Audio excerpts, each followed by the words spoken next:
Hey, shut up. Have you been getting a lot of attention with this? Yeah. Yeah, it's been in the daily news just about every single day. Oh, or yeah. every other day. Wow. Since the injunctions started coming in, especially. When did you start this process? It was about a month ago now. Okay. Yeah. Nice. Well, I don't want to ask you too many questions because, well, I'm just how you say it once instead yeah. of twice. Yeah. Don't want to have you repeat yourself over and over again. Oh, it's totally fine. How long have you lived here? In Cowlitz County, my whole life, pretty much. Your whole life, Yeah. born and raised? Yep. Gotcha. Family moved out here in 1876. Oh, wow. All right. Wow. So still a lot of family living in the county? Oh yeah, lots of family. Okay. Wow. That's cool. I always find it cool when, you know, generations continue to live in the same place. Yeah. Because, I mean, for me, my family's spread all over the place. So it's always nice when I hear stories like that. Yeah, my family came out here from, I want to say, I think Missouri, right at the start of the Civil War, pretty much. Gotcha. You still need the mic you left. Yeah, that's fine. No. I've done interviews before. I think, pretty sure for you guys. Really? Yeah. What did you do an interview with us about? The Punisher Squad stings. I've caught a few sex offenders trying to, well, they're sex offenders now, trying to contact with. They're basically Chris Hansen people. I'm going to use that for a white balance. Gotcha.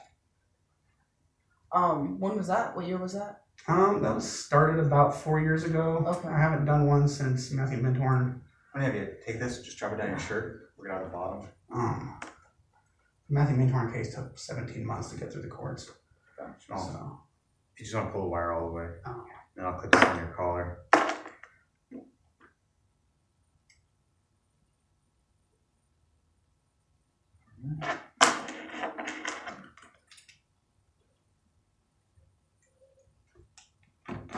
You just set that on your lap, put it in your pocket. Anyway.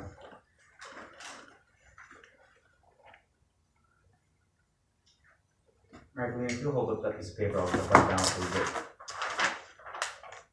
Stop firing the floor for you. That is one.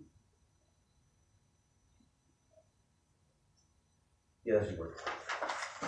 You want to do an audio check? That would be good, but let me get rolling and we'll get you to say and spell your name and give us your title so we get it right and kind of have it on record. And during this, just look at Galena, ignore me. Okay. So go ahead. Okay. All right. Yep. Just start with your first, last name, spell both for us, and what your title, what you would like us to title. So my name is Curtis Hart, CurtisHart. I am the founder and spokesperson for the Punisher Squad and the host of the Code of Liberty podcast. All right.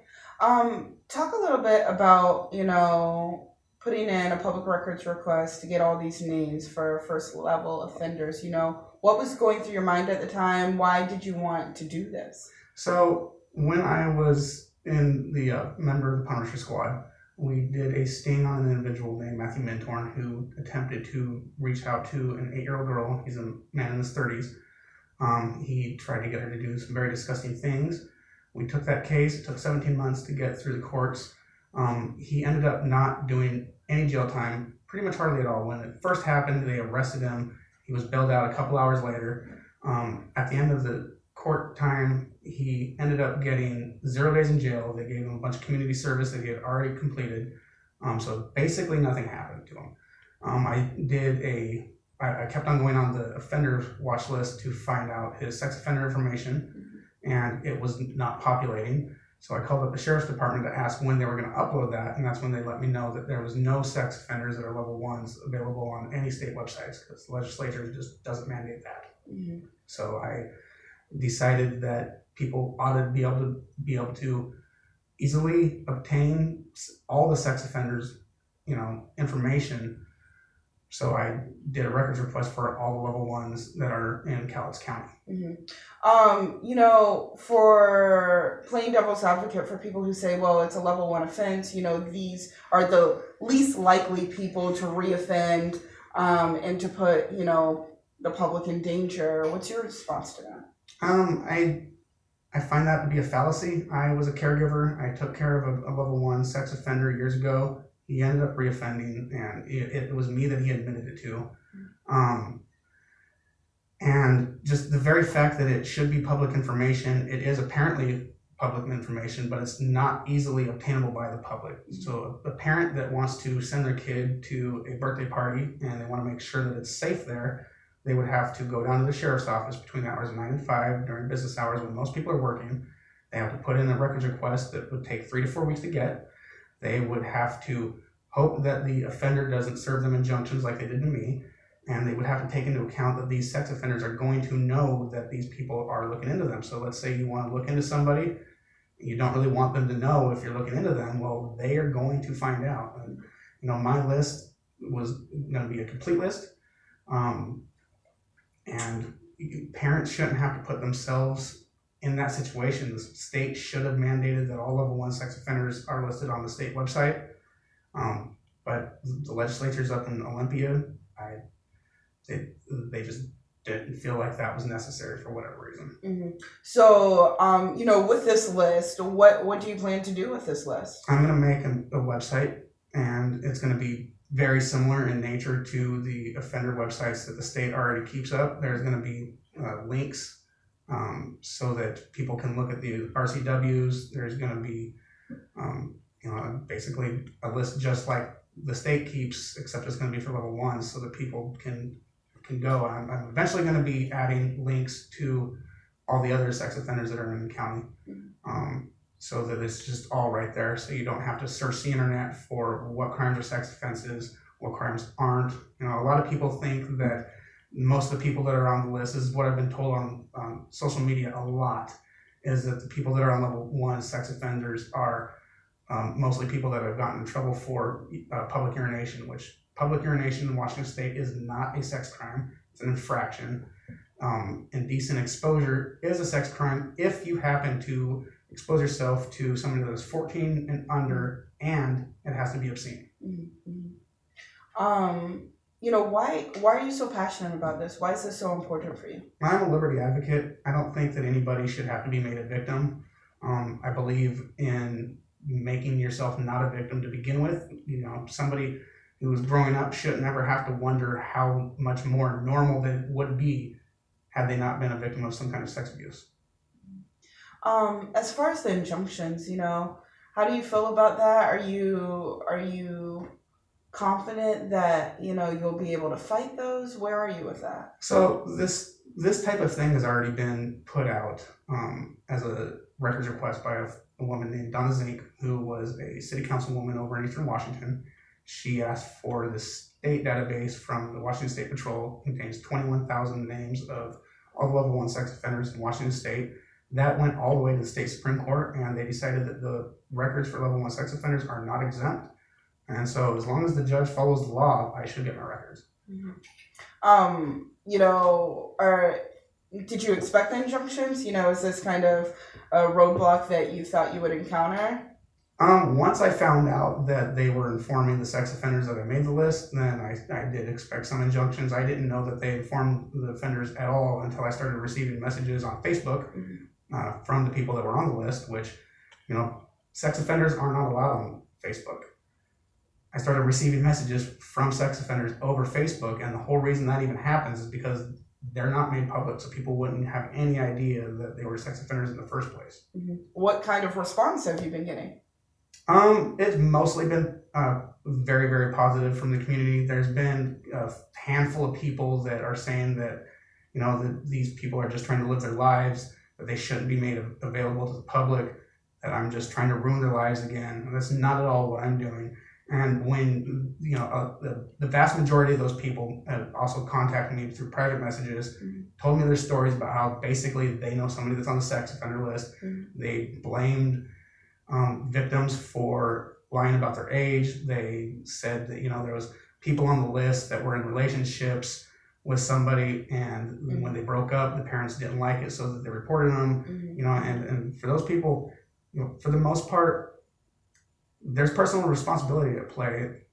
Just about every single guy out there knows, or they should know, that if you end up hooking up with somebody that is underage, you might end up on the sex offender registry. If you're of age, and you should be checking IDs. As much as that might kill the mood, it's really going to kill the mood when you have to tell all your friends and family that you are a sex offender. You said some of these offenders have reached out to you. What has your interaction been with them? What has their response been? I basically, well, when it first started happening, the guy that asked me why I was pulling his records, it had been, a couple of weeks since I did this request, and I do records requests all the time. I do records requests all the time, and so I didn't know what he was contacting me for. I was like, what are you talking about? Sure. What records are you talking about? And he was like, well, my past. And go ahead if you need to answer the door.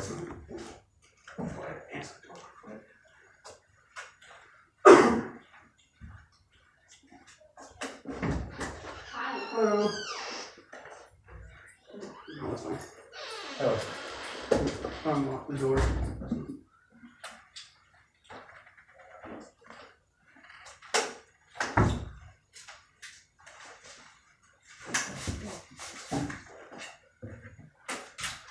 Reset here real quick.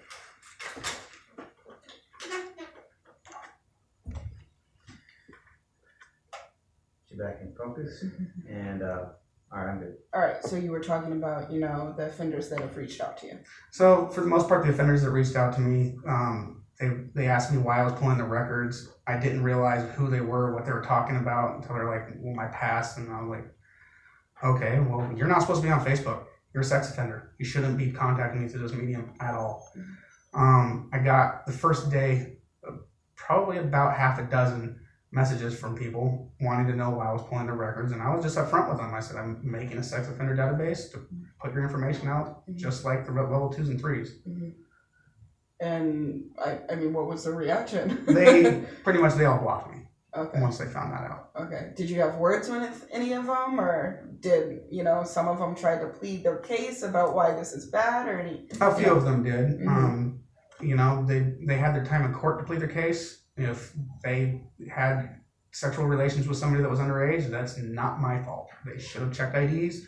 They shouldn't have done what they did.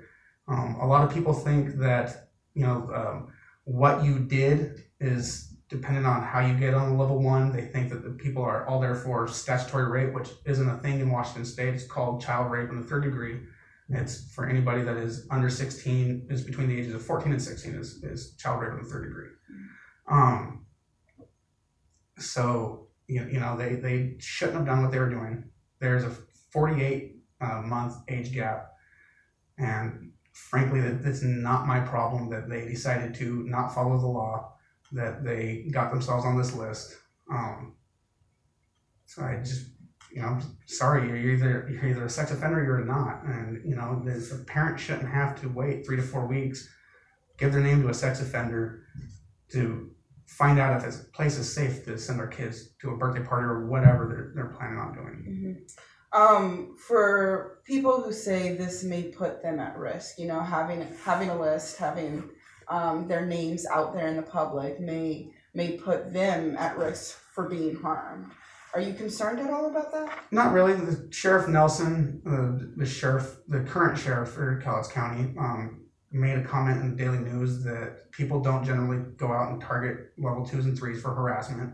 And, quite frankly, if you are the type of person that is planning on going and harassing a sex offender, it makes no sense that they would target level 1 sex offenders. It would make more sense that they would target level 3s who are at a high chance of reoffending.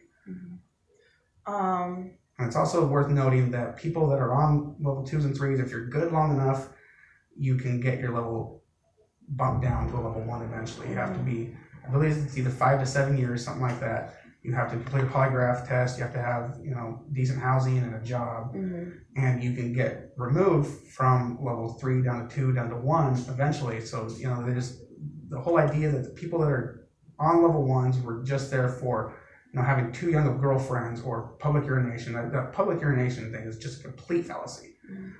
There's people that are listed already, level 1s listed on the state database that are out of compliance. For not registering, or if they're transients. So you can already see that there is people on there for rape. There are people on there for child molestation. Playing devil's advocate again, for people who say, they're out there living their lives, but this list could potentially, you know, set them back in all the progress that they have made, whatever that may be. Or maybe an employer will see it and, you know, it'll skew their perspective of them, or even, you know, family or friends that didn't know, you know. How would you respond to that? Well, family and friends should know. Employers have every right to know who's working for them, and if they don't want to have a sex offender working for them, then they should be able to easily find out whether or not they are. Anything else that you think is important that, you know, you really want to make sure that people watching know about what you're trying to do? So, like I said, the whole reason this whole started was I went to go search Matthew Minthorn's records when his court case was finished, and they weren't available to the public, especially easily. You have to be able to know somebody's name to search them, first of all. That shouldn't be a thing. It should just be, the state should have included them in the first place. And quite frankly, when the state fails to do something, it's up to the free market to pick up their slack, and that's all I'm trying to do. Real last question about this list. So what will be included on the list?